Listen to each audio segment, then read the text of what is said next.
రాష్ట్రంలో ఏటా 1,00,000 మంది మహిళలను పారిశ్రామికవేత్తలుగా తీర్చిదిద్దుతామని రాష్ట్ర గృహ నిర్మాణ సమాచార పౌర సంబంధాల శాఖ మంత్రి కొలుసు పార్థసారథి చెప్పారు.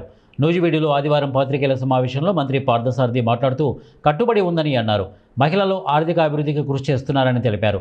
నూజివీడు పట్టణాన్ని అమృత 2 నిధుల ద్వారా రోడ్డు, డ్రైనేజీ, త్రాగునీరు అంటే మౌలిక సదుపాయాలు కల్పించి స్మార్ట్ సిటీగా రూపొందిస్తామని మంత్రి చెప్పారు. ఈ 9 సంవత్సరాల కాలంలో కొన్ని లక్షల మందిని పారిశ్రామికవేత్తలుగా తయారు చేయాలనే ఆలోచనతో ముందుకెళ్తుందని చెప్పేసి మనం చేస్తాము. అదేవిధంగా ఉచిత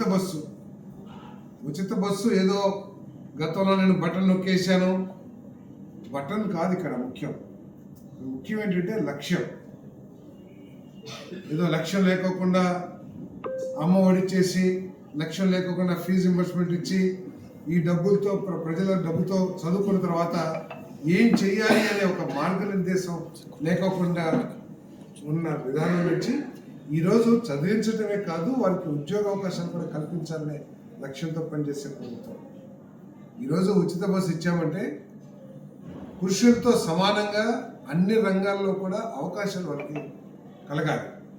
వాళ్ళు కూడా కొంత దూర ప్రాంతాలకైనా సరే వెళ్ళి ఉద్యోగం చేసి మళ్ళీ సేఫ్గా ఇంటికి సాయంత్రానికి రావాలి. పిల్లలు, తల్లిదండ్రులు బస్ ఛార్జీలు కూడా ఒక భారంగా భావించి ఉన్నత విద్యకి ఆడపిల్లల్ని పంపించకూడదు అనే ఆలోచన లేకోకుండా మరి ఆ పిల్లలు బస్సులు వెళ్ళి మళ్ళీ బస్సులు తిరిగి వచ్చి ఆర్థిక భారం లేకోకుండా పిల్లలకి చదివించాలి. అన్ని రంగాల్లో కూడా వారికి సమాన అవకాశాలు కల్పించాలనే ఉద్దేశంతో మరి దాదాపు 2,800 కోట్ల రూపాయలతో 2,963 కోట్లతో 50 కోట్ల ప్రయాణాన్ని ఈ ప్రభుత్వం 20 నెలల కాలంలోనే నిర్వహించిందని చెప్పేసి మనం చేస్తాము. మరి మెగా డిఎస్సి ద్వారా 7,955 మహిళలకి టీచర్ ఉద్యోగాలు కూడా ఇచ్చామని చెప్పేసి మనం చేస్తాము. మరి మహిళా కానిస్టేబుల్స్ దాదాపు 1000 మందికి ఇచ్చాం. 1,08,00,000 మందికి దాదాపు 3,74 కోట్ల సిలిండర్స్ని పంపిణీ కూడా చేయడం జరిగిందని చెప్పేసి మనం చేస్తాము. మరి దీపం పథకం ఇచ్చిన, ఉచిత బస్సు ఇచ్చిన, తల్లికి వందనం ఇచ్చిన, మహిళల సాధికారత కోసం 35,000 కోట్ల రుణాలు ఇచ్చిన, ఇదంతా కూడా మహిళా సాధికారత పట్ల ఈ ప్రభుత్వానికి ఉన్న చిత్తశుద్ధి అని చెప్పేసి మనం చేస్తాము.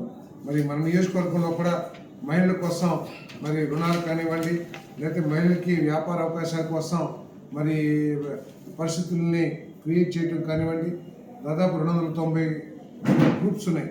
మరి వాళ్ళందరికీ కూడా రుణాలు ఇప్పించే బ్యాంక్ అధికారులతో మాట్లాడి రుణాలు ఇప్పించే కార్యక్రమం.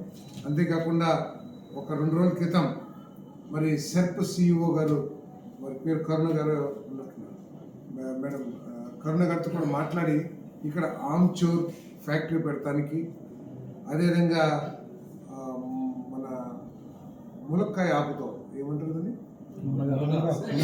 మునగాకుని దాని పేరు ఆ పొడి మునగాకు పొడి చేయటానికి, మొరంగా ఏదో పొడి అది చేయటానికి ఇక్కడ పెట్టుబడులు మాకు డ్వాక్రా వాళ్ళకి ఆర్థిక సహాయం చేయాలంటే వెంటనే 31st లోపల నేను చేస్తానండి, మీరు కలెక్టర్ గారితో రిక్వెస్ట్ పెట్టమంటే కలెక్టర్ గారిని రిక్వెస్ట్ చేయడం జరిగింది. మరి మన డిస్ట్రిక్ట్ పీడీ గారిని అర్హత ఉన్న, ఎలిజిబిలిటీ లేకపోతే నైపుణ్యాలు ఉన్న వాళ్ళని కూడా గుర్తించమని చెప్పా. వాళ్ళు కనుక గుర్తించగలిగినట్టు 31st లోపలే ఆమ్చూర్ అంటే మామిడికాయతో పొడి. ఎందుకంటే నార్త్ ఇండియాలో ఎవరు కూడా చింతపొడిని వాడని చెప్పేసి తెలిసింది నాకు. సో అక్కడ చాలా మార్కెట్ ఉంది. మన నూజివీడు మామిడికాయకి ప్రత్యేకమైన స్థానం కూడా ఉంది మామిడికాయ. కాబట్టి ఆమ్చూర్ ఫ్యాక్టరీ కూడా పెట్టాలని చెప్పేసి రిక్వెస్ట్ చేశాం. అదేవిధంగా మొరంగో, ఏదైతే చాలా వ్యాధులకి ఈ మునగాకు పొడి మరి ఔషధంగా పనిచేస్తుందని చెప్పేసి ఇటీవల అందరూ కూడా చెప్తా ఉన్నారు. ఆయుష్ కూడా ప్రమోట్ చేస్తూ ఉంది, దాని ఫ్యాక్టరీ కూడా పెట్టాలని చెప్పేసి చేసాం. వాళ్ళు కూడా సాధిస్తానికి ప్రయత్నం చేస్తామని చెప్పేసి చేస్తాము.